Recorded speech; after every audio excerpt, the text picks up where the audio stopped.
Welcome back दोस्तों। तो मैं आपके लिए लेजेंड ऑफ सीओ के लेटेस्ट एपिसोड के एक्सप्लेनेशन के साथ हाज़िर हो चुका हूं।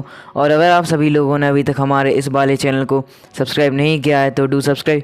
साथ ही साथ ये एपिसोड काफ़ी ज़्यादा इंटरेस्टिंग है, इसलिए मैं आपसे रिक्वेस्ट करता हूं कि आप सभी लोग एंड तक बने रहना। तो इस एपिसोड की स्टार्टिंग में हमें बैंग हाउ को दिखाया जाता है, जो कि अपनी पावर का यूज़ करते हुए अपने सामने आने वाली बहुत सारे डेमोनिक स्पिरिट को मारता जा रहा था। साथ ही साथ यहाँ पर हम उसके पास डेविड को भी देखते हैं, क्योंकि अगर आपने इसका लास्ट पार्ट देखा है तो आपको पता ही होगा कि बैंग हाउ और डेविड को चारों तरफ से बहुत सारे स्पिरिचुअल डेमोनिक बीस्टों ने घेर लिया है। साथ ही साथ यह एक स्क्रॉल में बंद हो चुके हैं, जैसे कि चैंग चुराने का ट्राई कर रहा था। तो यहाँ पर हम देखते हैं बैंग हाउ को, जो कि अपनी पावर को काफ़ी ज़्यादा इंक्रीज़ कर लेता है, जिसकी वजह से वह डेमोनिक स्पिरिट को मारता ही जा रहा था। यह देखकर जो डेविड होता है वह काफ़ी ज़्यादा ही हैरान हो जाता है और वह बैंग हाउ के पास जाकर कहने लगता है कि तुम्हारी स्पिरिचुअल पावर इतने ज़्यादा तेज़ी से इंक्रीज़ कैसे हो गई है, जबकि अभी थोड़ी देर पहले तो तुम कुछ भी नहीं कर पा रहे थे।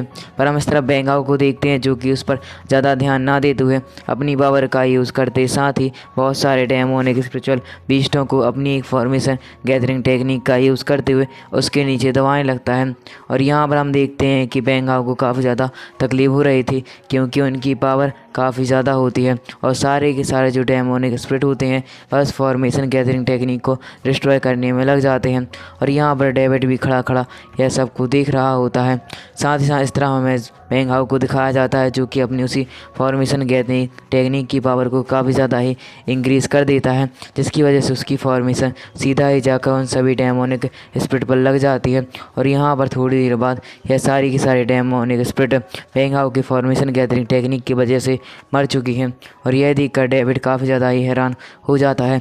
साथ ही साथ इस तरह में दिखाया जाता है कि जैसे ही वहाँ पर सारी की सारी जो डेमोनिक स्पिरिट होती हैं वह पूरी तरह से डिस्ट्रॉय हो चुकी थी, तभी वहाँ पर एक बहुत ज़्यादा बड़ा होली कौशल आ जाता है, जो कि आते साथ ही डेंजर लग रहा था। यहाँ पर हम बैंग हाउ को देखते हैं, जैसे कि कुछ भी समझ में नहीं आता। पर हम लिटिल ड्रैगन को देखते हैं, जो कि वहाँ पर आकर कहने लगता है कि यह तो काफ़ी ज़्यादा ही पवित्र होली कैसल है। यह सुनकर बैंग हाउ कहने लगता है, पर हम इसका क्या उपयोग कर सकते हैं? मुझे तो इस स्क्रॉल में आना ही नहीं था, पर चैंग के चक्कर में हम यहाँ पर कैद होकर रह गए हैं। पर तभी हमें बैंग हाउ के पास 3-4 स्लेव्स को दिखाया जाता है। अब यहाँ पर जो 3-4 वॉरियर आपको दिख रहे हैं वह और कोई के नहीं बल्कि बैंग हाउ के पूरी तरह से ही सर्वेंट बन चुके हैं। अब बैंग हाउ जैसा कहेगा तो इन सभी को वैसा ही करना होगा। और यहाँ पर वह आते साथ ही बैंग हाउ को ग्रीट करते हैं, क्योंकि अकस्मात बैंग हाउ ने अपनी पावर का यूज़ करते हुए होली कासल को पूरी तरह से आज़ाद कर दिया है और यह सारे के सारे स्लेव्स उसी में कैद होते हैं।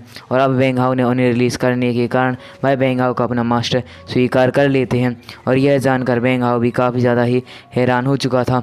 इसके बाद हमारा सीन यहाँ से कट होकर आता है उसी अरेना में, जहाँ पर हम देखते हैं कि चैंग अपनी पावर का यूज़ करते साथ ही प्रिंसेस बिरदलन और सभी के सभी बैंग हाउ के टीममेट के साथ साथ वहाँ पर खड़े हुए उसी एल्डर पर भी भारी पड़ रहा होता है।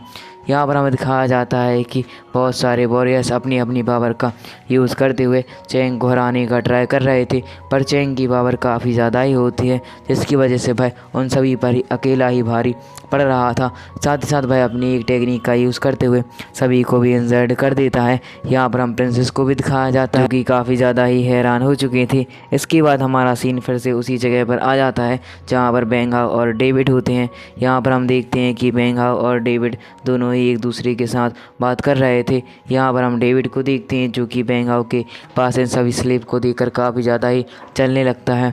पर वह बैंग हाउ से कहने लगता है कि अब हम इस स्क्रॉल से कैसे बाहर निकलें। यह सुनकर बैंग हाउ कहने लगता है कि शायद हम इस होली कासल के अंदर जाकर इस स्क्रॉल से बाहर निकल सकते हैं।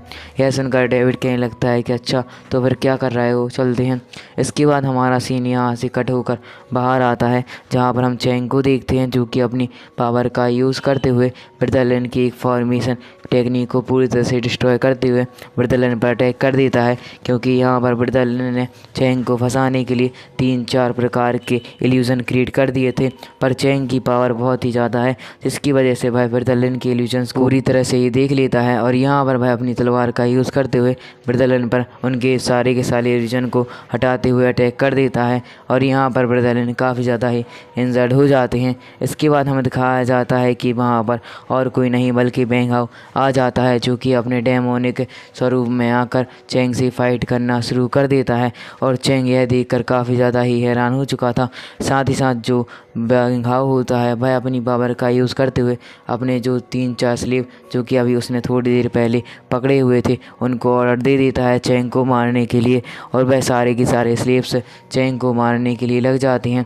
और चैंग यह देखकर और भी ज़्यादा हैरान हो चुका था, क्योंकि चैंग को ही यह सारे के सारे स्लेव्स चाहिए थे, परंतु अब तो ये स्लेव्स चैंग के दुश्मन बन चुके हैं। और यहाँ पर चैंग को बेंग हाओ पर काफ़ी ज़्यादा ही गुस्सा आ रहा होता है। पर यहाँ पर हमें दिखाया जाता है कि चैंग अपनी पावर का यूज़ करते हुए बेंग हाओ के सारे स्लेव्स और उससे फाइट कर रहा था।